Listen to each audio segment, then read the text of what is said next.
and then Argentina, Netherlands at 2. Ooh, Argentina, Netherlands. Nervous, bro. Still don't know how good that Netherlands team is, to be honest. We're gonna really tell like tomorrow for sure. We'll see. I still think, well, we'll get into that later. We'll get into that a bit later. But all right, everyone. Welcome to the Top Corner podcast. My name is Juan Vasquez. I'm here with my co-host Omar Sikle. Omar, how you doing, man? Doing pretty good. Nervous for tomorrow, but I'm good.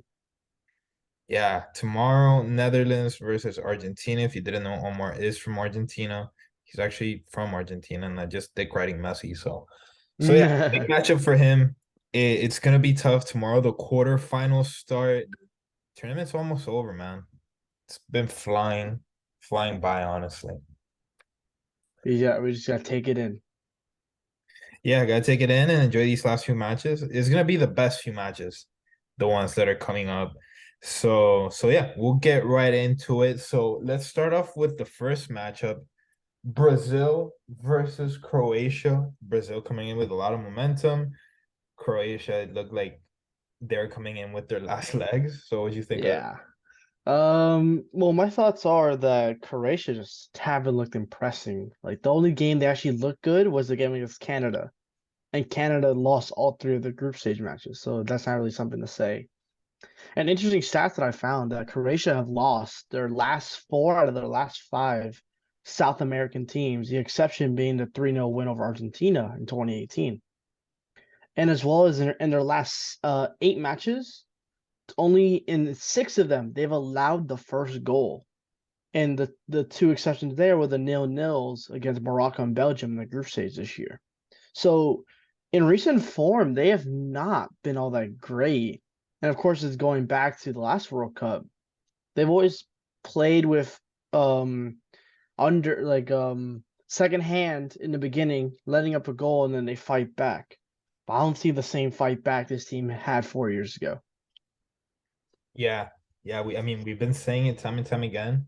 We knew this Croatian team was really good, but one of the older squads, so we don't know how they're gonna hold up over time. And already went into extra time in their first knockout game and went all the way to penalties. So yeah, a lot of wear and tear on those legs, and Brazil's coming in super fresh. I mean, as far as predictions goes, how do you think this turns out? Um, well, with Brazil, since they won the final in 2002, they've lost their last five games against European competition, the knockout stage. So maybe that plays a factor, but I think Brazil comfortably win, get into the semifinal with like a 2-0, 3-0 win. I think a two-goal difference is what I'm looking at here. I see probably this match starting off close and maybe it goes even tight into halftime. But all Brazil needs is 45 minutes to get hot, bro. And then after that, like they'll kill you. And then yeah, probably a 2-0, 3-1 is what I see coming down here. Um, we'll go ahead and start giving percentages just because like, we always gotta give each team a chance. So we'll go into percentages. When it comes to Brazil, Croatia, I'm gonna give an 80% to Brazil and 20% to Croatia. Hmm. What I'd about probably I'd probably favor more to Brazil. I'd probably give them something in the 90s. But maybe that's just me trying to jinx them. yeah, I I don't mean, want to play Brazil the semifinal if Argentina do beat the Netherlands. I just don't want to play them again. I think they're playing possessed right now, dude. Yeah. It's gonna be tough. Especially with Neymar. I think like Neymar's like that key ingredient there that unlocks like all the Brazilian magic from the rest of the players. But all right, Brazil versus Croatia. I think not too many surprises here. It's gonna be played at 10 a.m. We'll see. We'll see what happens. I think the key player to look out for in this match is gonna be Vini. I think Vini's due to for a breakout, and he already scored in the last game. So I think Vini's gonna have a big game versus Croatia and kind of start making that mark as an international star. All right, so moving on to the next one, dog. I'm gonna let you take the lead on this one. It's Netherlands versus Argentina at 2 p.m. Okay, so a little bit of nervous. DePaul has a slight knock and injury. I don't know if you saw that earlier in the week. So there's a little fearfulness there, especially he's been playing better. I'm nervous. This game is definitely a game that I feel that I've been hearing a lot around that this is a 50-50 game. Anybody could win it between these two teams. And that just makes me more nervous to think that like, oh, people are actually giving Argentina a chance.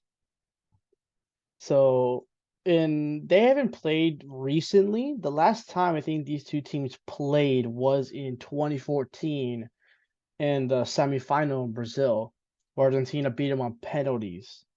And they haven't really, I don't think they've played recently before that. So it'll be very interesting to see how Argentina do play with the likes of Messi, Alvarez, especially that there was a article I read earlier about Scaloni talking about Dybala, saying he never had a chance to play Dybala yet. So it'll be very interesting to see if Argentina maybe decide to have Dybala play in there with the forwards if it's the desperate kind of sets in there.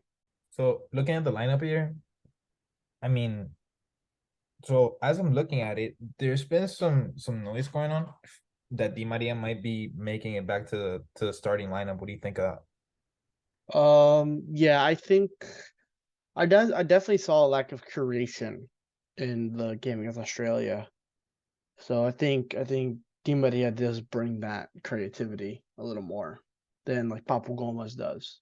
they're trying to put him up front and bring Messi back a little bit, and kind of what we talked about last podcast, kind of that center attacking midfielder position for Messi. But I still stand with my belief that it should be Messi as that attacking midfielder, kind of that 10, and then having Julian Alvarez and Lautaro Martinez up front. I Di Maria, dude, if this was 2014 Di Maria, all day, bro. And you put him on that right wing and you just let him go to work. You just let him go to work. But now, dude, it's just that what's Di Maria giving you? He's not giving you speed. He's not really giving you dribbling or any type of gambetta or anything like that. He's providing leadership, I guess, to guys. He's a veteran presence. But how much does that weigh? Because Messi's a veteran presence. Otamendi's a veteran presence. Diu has his years. He's a veteran presence.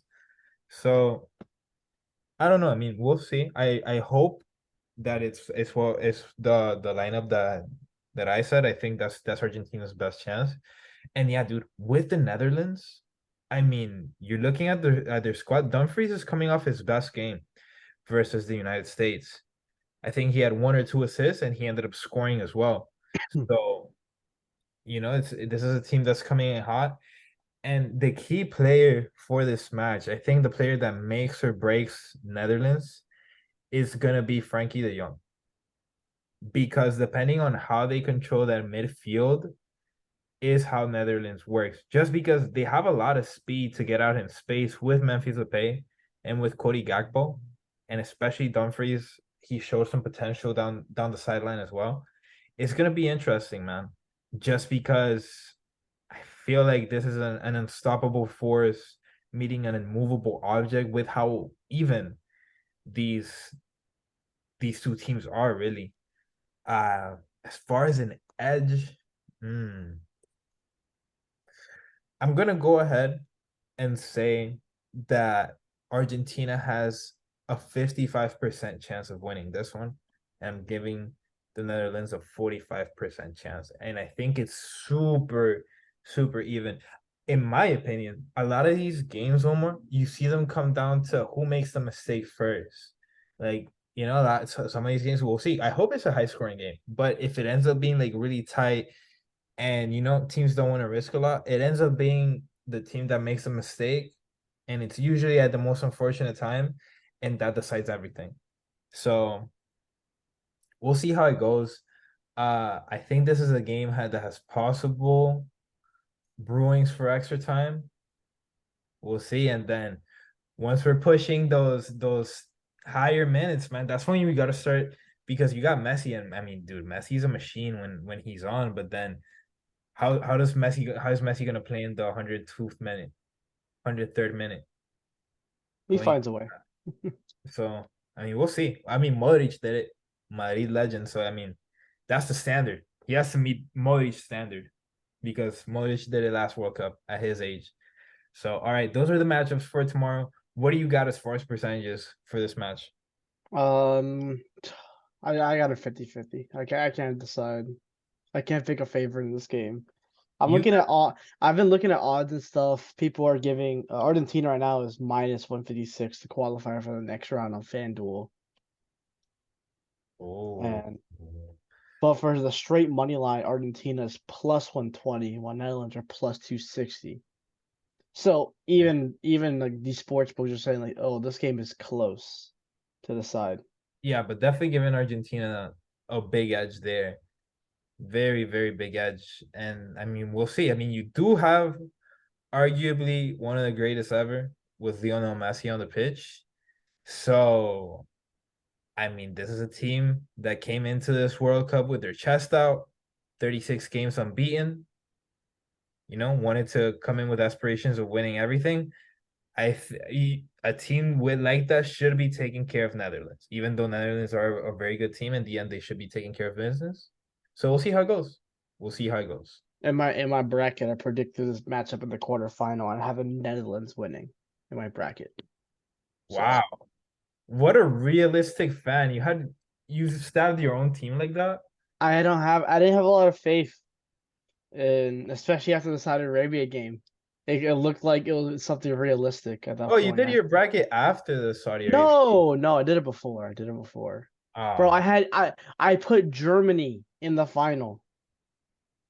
yeah, I remember that first podcast. Like you were big on Germany, and I was very big on Belgium. So we were Shit. both very wrong there. We need to stop picking these higher up teams. We're gonna get burned by them in 4 years Yeah, I again. think I think the era of you just buying name value and relying on that is long gone. I mean, and it's been coming. I think ever since 2010 has been brewing with African teams and Asian teams getting further into competition. And I think this tournament, they've made as much noise as they have. And we'll see in 2026, man. I know that 10 years ago you didn't have half of the Morocco team or 75% of the Morocco team playing in some of the best leagues in Europe. So Literally. we'll see. All right. So speaking of Morocco, we're moving on to the next game. Morocco versus Portugal. Now, this is another one that's kind of a thriller. Morocco coming in. Did you know that Morocco has only conceded one goal the entire tournament? This is a team that's not giving up any breaks at all. So coming up versus Portugal, they don't play the prettiest football I've ever seen, and it's not a super fun football. It's not fast. It's not that creative, uh, from what I've seen. But they have flashes of it. They definitely have flashes of it. And this is a team that they're gonna play physical and they're gonna defend. You're just gonna run into contact, man, and it's gonna be who gives in first. And what I believe Morocco's philosophy is, and it's something that sometimes you see in American football, is that you're gonna create contact, you're gonna make yourself felt to a point where the other person is gonna think twice before they run into you, or before they try to tackle you, or before they try to challenge you for the ball. And that type of stuff starts paying dividends as the game goes on. And I think we saw that with Spain, because I think with Spain, I think Gavi gave his heart out all game, and he was diving for balls and getting in tackles and everything. But a lot of those Spanish guys, I saw them coming into tackles hard sometimes, and they would take the short end of the stick a lot of the time. And you would see it throughout the game. They weren't coming in as aggressive, and you see it start to pay dividends. And you see teams start to play into Morocco's hand of cards, and it's a slow chokehold. It's a slow death, definitely. So I see a close one here versus Portugal. What do you think? Yeah, think with Morocco, I was fact checking you about the one goal. The one goal they conceded was to Canada, not Croatia, not Belgium, not even Spain. Canada, the team that went 0-3 in the group stage. This team is definitely a team that's on a journey.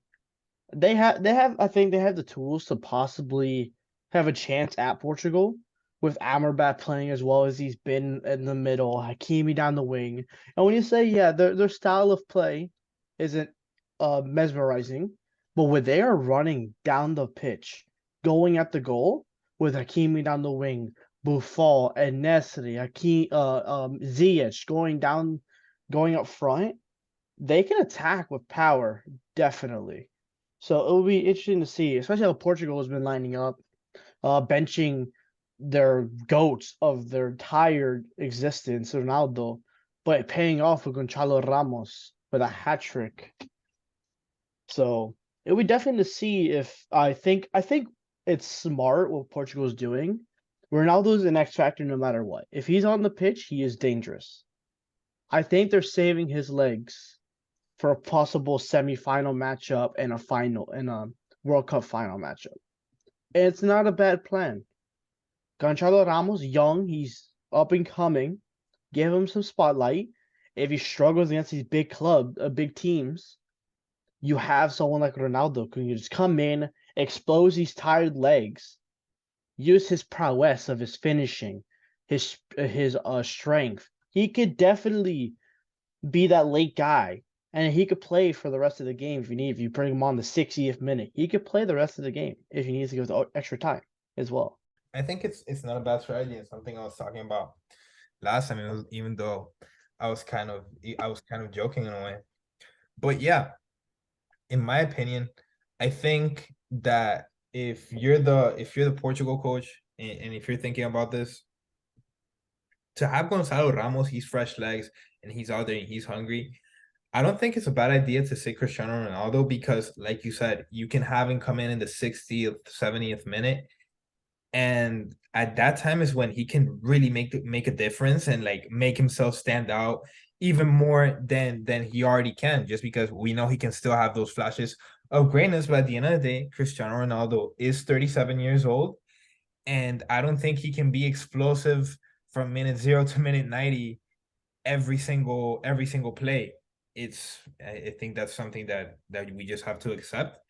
And if you're matching up some of those flashes of explosivity that you'll see with Cristiano, and you put him when other players have tired legs, it could pay some dividends and it could have some good results. So we'll see how that pays off. Gonzalo Ramos. I mean, what do you think? Do you think they keep Gonzalo Ramos starting, or do you think they go back to Cristiano for that matchup?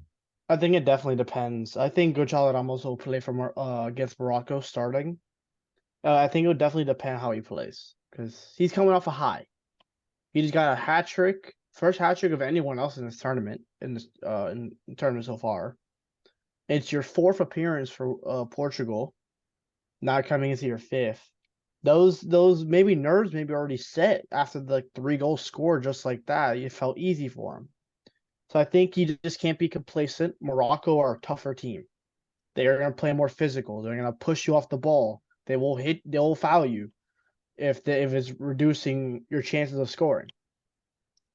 So, and another thing I do want to say, all this media stuff. I hate the media, the way they portray Ronaldo when he's on the bench.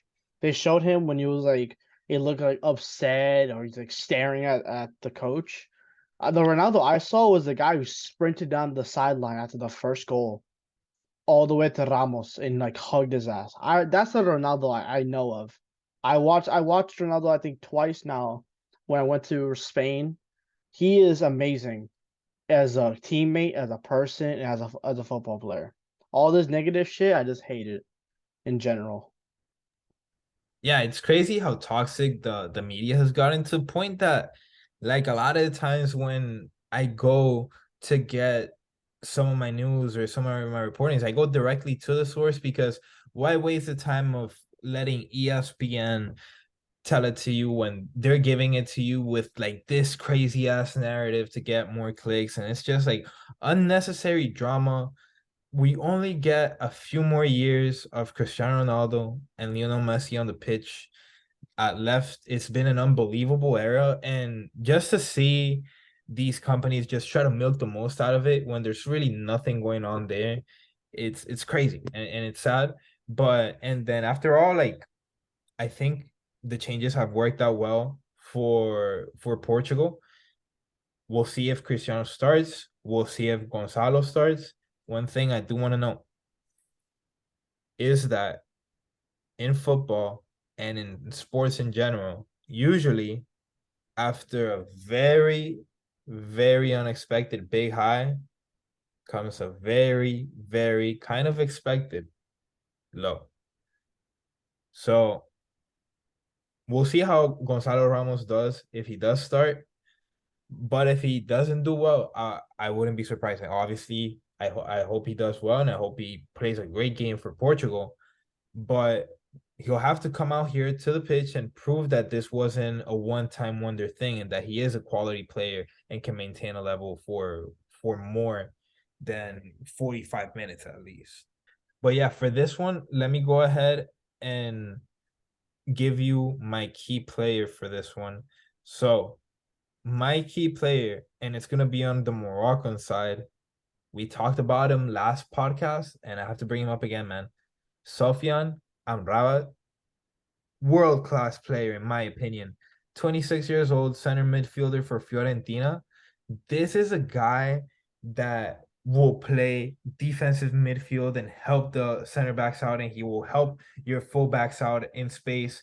He will go back, he will go ahead and control the midfield. He'll pull the strings, he'll give passes in space, he'll give passes to your playmakers. He can run, he can create, he can defend. He has some of the best ball handling I've seen all tournament. Honestly, guy has a glove at his feet, and it's just a pleasure to watch. Every time I've seen Morocco get in trouble in their own third, this guy just dribbles it into space or passes it to the right person or creates a play out of nothing. World class player in my opinion. Sofian Amrabat, the player to watch. I think he gave Spain headaches in the midfield in their match, and Spain obviously known worldwide for how good their midfield is. We'll see how they end up matching. So, all right, let's go ahead and get into the next matchup. We got England versus France. How you got this one going? Another just two powerhouses. A lot of people I've seen some people calling this the final before the final, in a way. And they're not wrong. It's the two probably best European teams currently on paper in the world. Young talent all around. Foden, Mbappe, Kimpembe, Harry Maguire for England is a different breed. Let's all be honest. I don't know what it is. I don't know. Some United players who play for England or play for their national teams just play better. It's kind of a wild thing, but I'm not going to get into that. What I did find funny um, was saw a report going around on Twitter that Gareth Southgate has an ultimate plan of stopping Mbappe that he's been working on for 2 years. 2 years. And what is it? It's to man mark him. This amazing thing about him, the man mark, putting a soldier. So you got this from Jose Mourinho when Jose was with Real Madrid. And he was talking about Dani Alves, man marking him on that right flank. He would put a soldier on him to make sure he never got enough space. And that's what I guess Gareth Southgate plans on doing to make sure Mbappe never has enough space to find his teammates or take a shot. I just think that plan's gonna fail. I don't know. Maybe I don't know. Maybe Kyle Walker. You got to have put Kyle Walker on Mbappe to keep up. But I'm not sure what Gareth Southgate is planning to do. If that's true, that is so funny. Can you imagine how many game plans have been thrown in the trash trying to stop prime Cristiano Ronaldo or prime Messi? And don't tell me I'm overreacting when I'm putting these names because, dude, the kid is up there, 23 Yeah, years old, already going for his second World Cup. Like, what the fuck are we talking about? yeah, that and yeah, and another thing is that It's just incredible to think that like Mbappe's had games where he's not been good. We've seen it before, but it's so rare that I feel like there's not really a good plan to stopping him unless you put him off his game. You get into his head, you push him around, like you make sure you try to not build confidence because most of these players like Mbappe, like Messi, Ronaldo, they gain their confidence when they touch the ball and they're making plays. If you can maybe keep Mbappe off the ball, maybe you have a chance. Let Giroud beat you by himself. Let Dembele beat you by himself. Stuff like this. Yeah, and it could be an interesting bet. I have seen and we've all seen some of that take place in some of the best El Clasico matches when sometimes Cristiano would have a game off or Messi would have a game off, and you can't really see it going back to the highlights. But one of the things I always remember, and is something that my friends and my older friends would always tell me, is that for these guys, all it takes is one play. Literally. One play they get loose. It could have been called the whole game. One play they get loose, and if you did not take care of business on your side, they're gonna make you pay for it. They're gonna make you pay for it 100% of the time. So even if Mbappe is taking out of the game and he has a horrible game, going into the 85th minute, game is tied, or France is one down, one score down.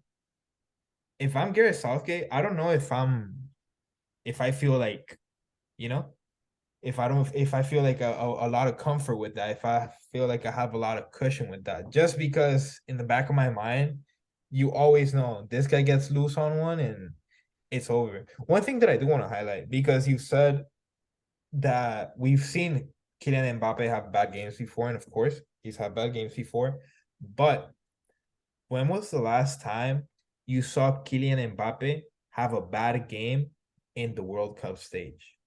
I don't think we've seen it yet. We haven't. I think England has one of the best shots at getting this through. I think for me, England is one of the favorites to win it all. And I think if they get through France, all hell breaks loose. We'll see what happens. But Kylian, like you said, there's some players that rise up to play for the national team. Dude, there is something about Kylian Mbappe when he's in the World Cup stage. It's like nothing I've ever seen before, bro. Nothing like obviously prime Cristiano, prime Messi, but ever that's club football. At the international stage, I have never seen something like this. Just because I wasn't alive to see prime Pele or prime Maradona. Like I wasn't alive for those times. So this in the international stage I'm talking about. Keep in mind that this is just the international stage talk. I've never seen anything like Kylian Mbappe, dude. And for Kylian Mbappe, I had not seen it from him since the last World Cup. It's just incredible to watch how disgusting of a player he is when he has the ball at his feet. It's crazy. And for this one, we'll go ahead and get into final predictions now. For this one, I'm gonna go ahead and give France the edge. Another really close one. France 60%, England 40%. Yeah, still 40% is still a lot for England. Don't take it the wrong way. I still think England this could go either way, in my opinion. I think a team will scrape by in this game. I think it'll be like a 1-0 win. I think one goal is gonna win it. What's your percentage for this one? I will say France. Yeah, like yeah, I think 60-40 split would be good. Maybe a little more, maybe a little less, like 55-45. The England still are a very well built team. I like their midfield. I like their defense. I like what they show in attack as well. But it's France. I can't bet against them. It's hard to. It's very hard to go against a team like France who have just looked like machines when they're playing at full force. And dude, Mbappe is just something else, dude. Mbappe, I'm telling you, I've never seen anything like it in the World Cup stage. Never, ever, ever. You're not supposed to be that dominant in this stage, dude. And I'm saying that because we've seen Messi and Cristiano come in this stage before, and you see that they're still world class and they're still the best players in the world, but you can see it's a clear step down from their time in Barcelona or in Real Madrid. With this kid, it's like and nothing like I've ever seen before. And he wasn't like this in the Euros last year, and that's why I was critical of him, even though he was really good. Why are we giving him all this money? You know, it was Yeah. just crazy to watch because one of the things one of my arguments these past few years was we haven't seen Mbappe be like the thing that we remember him from since that World Cup. So to see that happen, it was just to see it happen again is just incredible, dude. In fucking incredible. But yeah, those have been our predictions for the quarterfinals of the 2022 World Cup in Qatar. So far, man, who do you have as the best player? Best player of the tournament, gotta be Mbappe. I think he'll probably take it home if he continues to continues to go through all the way to the final. Yeah. Do you think he'll get the top goal scorer? Um, I haven't. What is the top goal scorer right now? I know it's Mbappe, the top scorer. I haven't looked at the stats. Um, yeah, I think he could. He's ahead of already. Who's still in the tournament is him with five, and then Saka with three, Gakpo with three, Ramos with three, Messi with three, Giroud, Rashford, and Charleston all with three. So it's actually very close at the top. So if Mbappe has an off game, these other guys get some goals, it'll be close. Harry Kane, 3 assists. That's very. He hasn't been the goal scorer that England's needed, but he's been a very good a playmaker. Yeah, dude. I, I know I've been very critical of him during the tournament that I haven't really seen him, but I guess I just haven't been watching. I'm not a good ball watcher. So one interesting fact, because I was gonna say the the leading goal scorer all time for the World Cup is Miroslav Klose from Germany, and he got this in the 2014 World Cup. As we remember, he scored versus Brazil in all of all teams to take away that record from no other than Ronaldo Nazario. What a it's like poetic almost to say to like the way that Yeah. turned out. But one of the things I wanted to ask you, the top goal scorer all time in one single World Cup tournament is just Luis Fontaine, who scored 13 goals in the 1958 World Cup. Do you think Kylian Mbappe has a chance of beating him out? Maybe 1 year. This year, probably not, because he would need 8 goals in 3 games, which is not impossible for something like someone like him. But yeah. It would be Also, superhuman I do want to talk about the third place matchup, third place playoff game. for sure. Why does it exist? I feel like it's a whole it's an extra game for the semifinal teams that lost to just play and be sad and didn't make it to the final.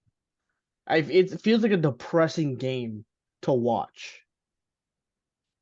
Really? Do you understand what I'm saying? Like, they went to the semifinals, one game away from the final, lost, and then like, oh, we're gonna put you in this consolation game. Well, Do you understand like my point of view? It's I like get where you're coming from. I get where you're coming from. I definitely get where you're coming from. And sometimes I've thought that way in the past. But dude, one of the things you have to recognize is that no matter what, like you will always remember those teams too. Just because I still remember that Uruguay versus Germany game in 2010. Like that game was legendary. And for a team like Uruguay, even though they have won 2 World Cups in the past, it is a smaller team compared to a team like Germany. So I feel like for a smaller nation, it means more. And dude, if let's say Colombia were to get to the semi, where would have beaten Brazil, and they would have gotten to the semifinals versus Germany, even if we had gotten routed the same way, like, dude, I would have been waiting for that third place match just to see us like winning. Just because for forever you're stuck in history. And for a team like that, like sometimes I look at the Colombia team and then I look at the team with Falcao and James and all these guys that were in their prime. And you just think like, when is the next time we'll have a golden generation? And our golden generation, our best ever was the quarterfinals, and we lost to Brazil in a very controversial way. We could have got into semis, and that was, and in semis, who knows what could happen. I still believe to this day that Colombia would have made a better game versus Germany. Call me crazy, but go back and look at the Brazil games and look how mediocre they looked up until that goleada. They looked super mediocre, and the match before that they had beat Chile in penalties. So I'll die with that. But yeah, dude, I even though I get where you're coming from, I disagree. I think it means a lot to some nations, especially if you're a smaller nation. Yeah, it's just I compare it to other sports, like in our football, American football. Imagine the conference championship losers go to play another game for third place. I think it would be interesting, dude, just because let's say a team like the Jaguars, who in 2017 made a fucking run for it, and they came one game short. It'd have been Jags versus Vikings. And if the Jags won that, they would have put the banner up for that. Although Third place. Woo! people Yeah, will clown no. it, people will clown it, but there's some teams that don't have not got in third place in lifetimes. Look at the Lions. So I'm just saying. I disagree.